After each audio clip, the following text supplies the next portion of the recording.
Okay, I wanted to show you something that you've never seen before. The only thing that's close to this is my video, and it was incredibly popular. It still gets commented on a lot, but most people don't know what's going on.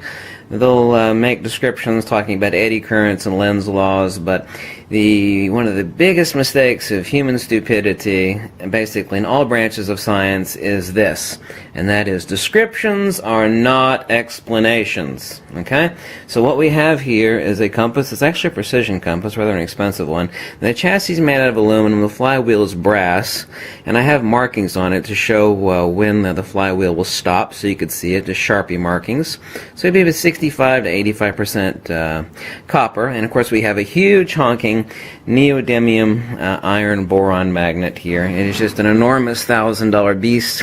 Here I have magnetic viewing film. Here you can see the dielectric inertial plane of the magnet, and of course I've shown, oh my god, this sucker actually makes my eyes hurt when I actually lean over it for too long in experimentation. That is due to chromatomes in the human eyes.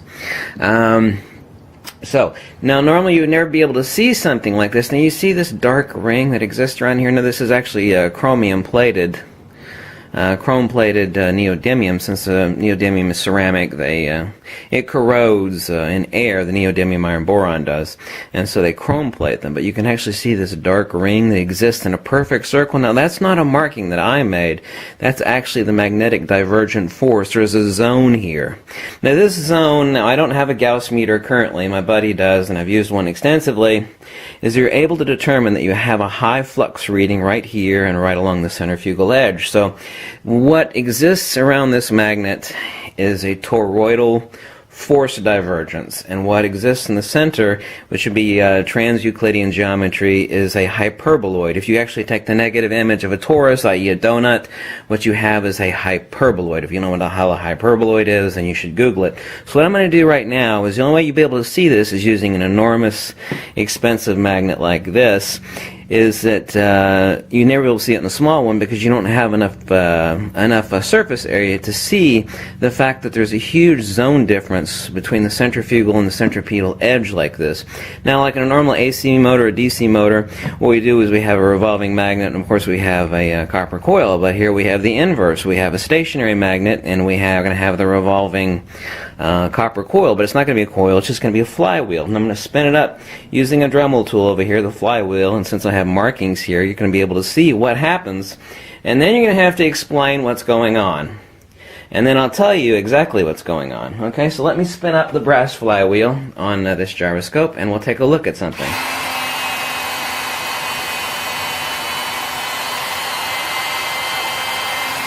Let's use a felt pad from a Dremel tool, and I'm going to place it right at the centripetal convergent center of this magnet. You could hear it spinning, revving up really high. I'm going to try to hold it really stationary, which of course I can't hold it perfectly stationary.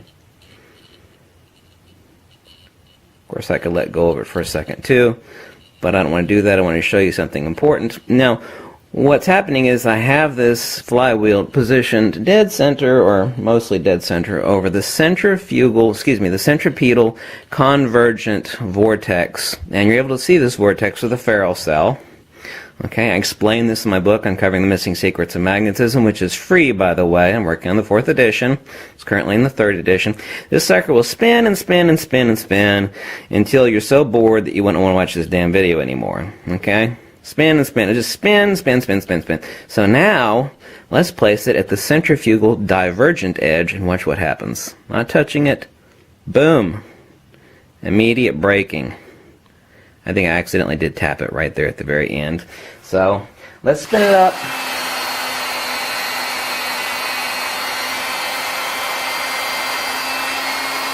And let's put it at the maximum flow of divergent centrifugal magnetism as I just spun up the flywheel. And that would be ejecting out like this. So you're going to have to imagine a torus, a field torus, emanating from this magnet. I'm going to place it right at the maximum wavefront. Boom. Immediate braking. You see the marks I placed on the compass? They've stopped. Immediate braking. Now you think, why not put it here? Well, you have to imagine a torus i.e. a donut, okay? Just think of this as the center of the donut. You can actually see it here because over the past 5 years, it has actually affected the chromium plating and has made a permanent ring right around here.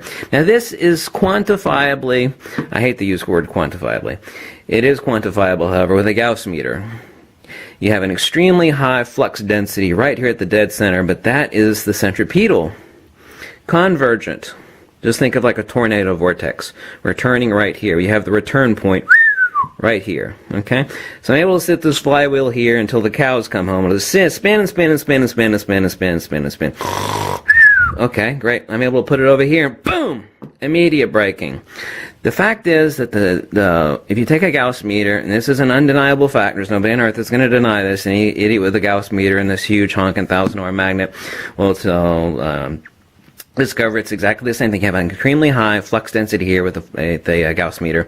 It tapers off right about here, then it starts increasing, amazingly enough, right where this black ring starts, and it gets really, really, really, really high right here.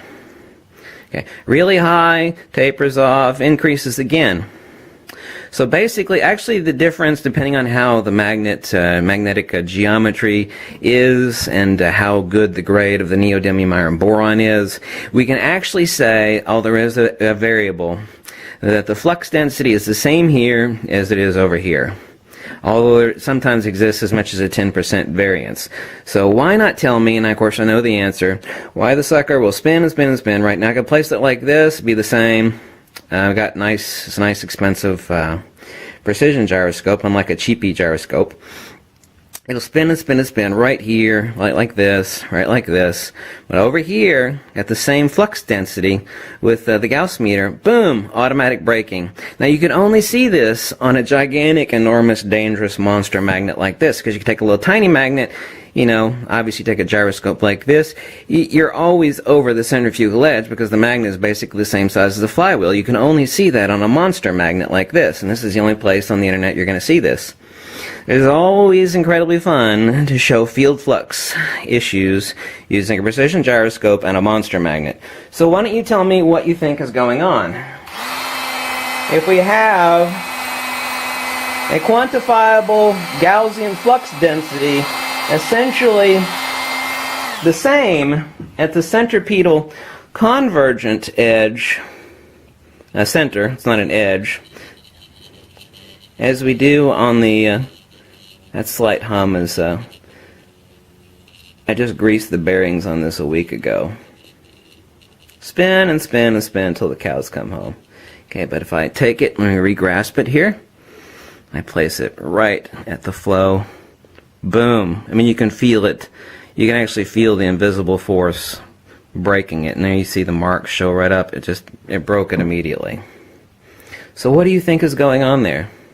Well, I basically got the same, Gaussian flux here on the centrifugal divergent edge as I have on the centripetal convergent edge. Now, here's something that you need to consider. You ever been to Ripley's Museum? Believe it or not, there's this neat trick. It's called the invisible faucet. There's this faucet that hangs up in the air, and it pours down water. It's like a gigantic faucet, but there's nothing feeding the faucet. So it's like, well, how the water, of course, the trick is that there's an invisible tube that comes right up the center of that stream that feeds it again and then drops it out again. It's a neat little trick. It is very, very amusing, and it's held up with a plastic pipe. So it looks like this faucet that's hanging in the air, it's about yay long, is pouring out water. Analogously, that's the same thing that's going on in a magnet.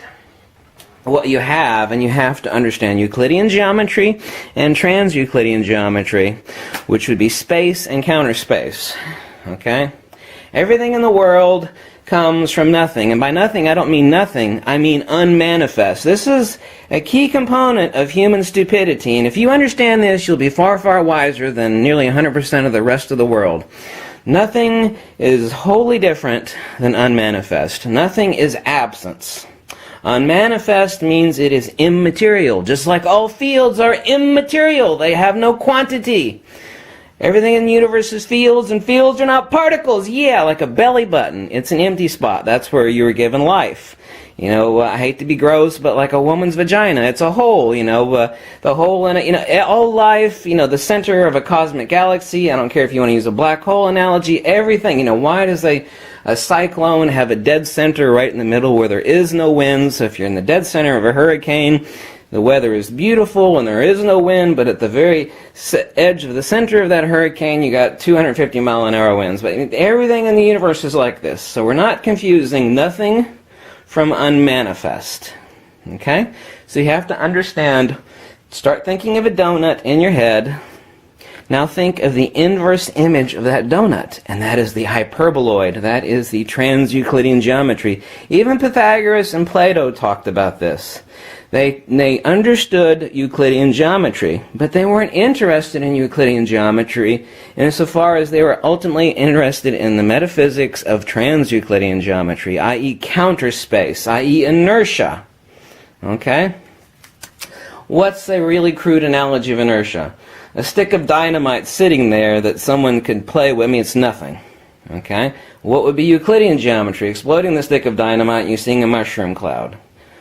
What are we talking about? The ether. We're talking about inertia. Everything in the universe works off two principles: force and motion, and inertia and acceleration. So what the hell is going on that this mostly copper brass flywheel will spin and spin until the cows come home? I can make like a 10-minute video of just this sitting here right at the, well, this is a super powerful magnet. You know, it should be the same. No. We have a centripetal convergence here, this zone right here, increasing right at the dead center, which I'm hovering over right now, and we have a totally different zone over here. This is the centripetal convergent. This is the centrifugal divergent. That's what happens when I drop it over here. Oh my God, look, I have immediate braking. If I place it like this, the braking occurs faster. Why is that? Because the force divergence doesn't come out like this. It comes out like a donut. So this is why, you paying attention? I place the flywheel at an angle like this, because it is in direct line with the maximum force divergence from the flywheel. This is electromagnetic retardation. That is actually what it's called, EM retardation. This is the very same thing that people think is proof of Einsteinian relativity, is that GPS satellites need correction for speed. They think, well, it has something to do with faster an object goes, it needs correction. No, it has to do with simple Maxwellian electromagnetic retardation. Okay? This flywheel is just like an inverse AC motor or DC generator. You have a spinning magnet, essentially. You have a copper coil around that. That's creation of, say, a turbine. It's actually creation of electricity. So what have I done? I've actually inverted that. I've taken a still magnet instead of a rotating magnet around a coil. And then what I've done is I've taken a still magnet with a rotating coil, except it doesn't have to be a coil. It's just a copper flywheel. And this brass flywheel is mostly copper. So what I've done is I've actually given a time component to the copper coil. So this is the inverse of an AC motor. You thinking now? You know how to understand how an AC motor works? Very, very simple one. A really, really simple Tesla motor. Spinning magnet, stationary copper coil. What I've done the inverse of that, I have a stationary magnet and a rotating copper coil. But it doesn't have to be a copper coil, it just has to be a flywheel. So now you know what the hell is going on? You do? You don't? Well, it doesn't make any sense. The face of that magnet should be really, really powerful. You know, why will it spin all day long here, but over here, if I place it right along the wavefront of the centrifugal divergent, well, I get immediate, hardcore, fast braking. Spin all day long here, immediate braking. Spin all day long here, immediate braking. Any Gauss meter will tell you have an extremely high flux density right here in the center, boom. Kind of like the drain in your bathtub, if you will. This is exactly what's going on here. Boom. Right here. A magnet has two geometries. It has dielectric and it has magnetic. You have Euclidean geometry, the force divergent torus, And you have the trans-Euclidean geometry of counter space, i.e. inertia, the point of rest. Now, Walter Russell would recall this like the God point. I don't care if you use the word God. I mean, it doesn't matter. I mean, that's what he referred to as the point of a rest point. Okay? Ultimately, everything is tethered like a dog on a leash that is staked to the yard. I mean, it could run around all at once. Why? There's not a single straight line in the universe. Everything is curved linear. You have a coherent... What defines a magnet is not any quantity, obviously. This magnet is exactly the same before it was magnetized as it was after it was magnetized. Quantitatively. Qualitatively, what we have is field coherency. And the only way to demonstrate what's going on here, someone think, well, it's a really powerful magnet. It's going to be the same here as it is here. No. It's like, well, okay, you've shown me that with the Gauss meter that it's incredibly strong here, it tapers off here. And anybody with a Gauss meter can prove this. It's 100% undeniable, really strong here, tapers off, gets really strong again right here at the edge. Okay? So why is this edge, let's say they're both the same. They're usually not, but usually they're very, very close. Why is this center point radically different from the, because this is centripetal convergent and this is centrifugal divergent. What we have here, pay attention, this is the important part, kiddies. This is the point of inertia. This is the point of force and motion. Now the flux meter has no idea what the hell the difference between inertia and force and motion is. It only measures Gaussian flux. But what we're talking here is like a fire hose shooting out. And we're talking here is like a drain where you pull the drain on your bathtub. Get it now? Drain, fire hose. Drain, fire hose. Well, they're both the same with the Gauss meter. You know, you got the same flux density right here. You know, 3/4 of a Tesla measured. And you got the same flux, well, roughly. Basically the same. So what's the difference? Centripetal convergent, centrifugal divergent. That's why this brass flywheel, which was mostly copper, behaves radically different here than it does over here. Well, actually, be like this. I could put it like this, but since it's a torus, you have to imagine a donut right around the centrifugal edge of this magnet. Now, if you watch this video, despite my squeaky little voice, you've actually learned something today. Oh my God, we've learned the difference between Euclidean and trans-Euclidean geometry, and we've understood that every magnet has two force zones. Two zones. A force zone and an inertia zone. But the way you're able to see it really good is not with a normal magnet like yay big. Even that's a magnet about yay big is huge. But this is a monster magnet. So I have a diverse surface area here to show you in great detail using a precision gyroscope what is going on. And there's nowhere else on earth you're going to see this video. You should send this video to everybody you know, and every kid should watch this video because, kiddies, I own every book in the world ever made on magnetism. Oh boy, you can believe me. And I can tell you right now that until I wrote my book, there's not a single explanation in the universe, on this earth specifically, as to what magnetism is, how a magnet works. The smartest minds in the world have been asked, how does a magnet work? And it's really simple. Instantaneous action at a distance. There's no particles being emitted from this magnet. You know, you got idiots like Richard Feynman. You know, it was asked about, I made a video about how stupid he was. He made a video, he was asked very simply by a BBC News reporter, I believe it was. How does a magnet work, man? And he made an analogy about an old woman slipping on. He's got no clue. He's dead now. This guy was heralded as the god of quantum physics. You know, he wrote QED, Strange Theory of Light and Matter. He had no idea how a magnet works. I'm telling you right now, Mother Nature, she doesn't have a calculator. She really simple. And she only knows two things, force and motion and inertia and acceleration. The torus is force and motion, and the hyperboloid is yes, inertia and acceleration. Euclidean space, trans-Euclidean counter space, i.e. inertia. Got it? Thank you. You should love this video, and you should watch it twice, and this is the only video that I've said that will say that you should spread to all your friends and have them watch, because it is important. And if you understand what I said in this video and you get it, then you will really be understanding something that is so universally important that you will have, before you've croaked, you will have learned one of the hidden secrets of the universe, because this is it, baby. And it is so simple. Mother Nature doesn't have a calculator. She works really, really, really simple. Everything is a field pressure mediation, and she only understands two things: force and motion and inertia and acceleration. Centrifugal, centripetal, inertia, and force. Very, very, very, very simplex. It doesn't get any more simplex than that. Anyway, thanks for watching. There's no trickery in this video. Everything I said can be duplicated by anybody, but nobody else has this video, and nobody else has usually a $1,000 monster magnet either.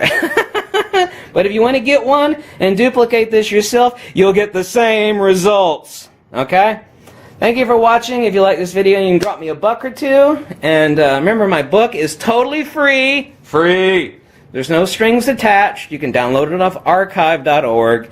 It's called Uncovering the Missing Secrets of Magnetism, 3rd edition, 4th edition, due out soon. Thanks for watching. Bye.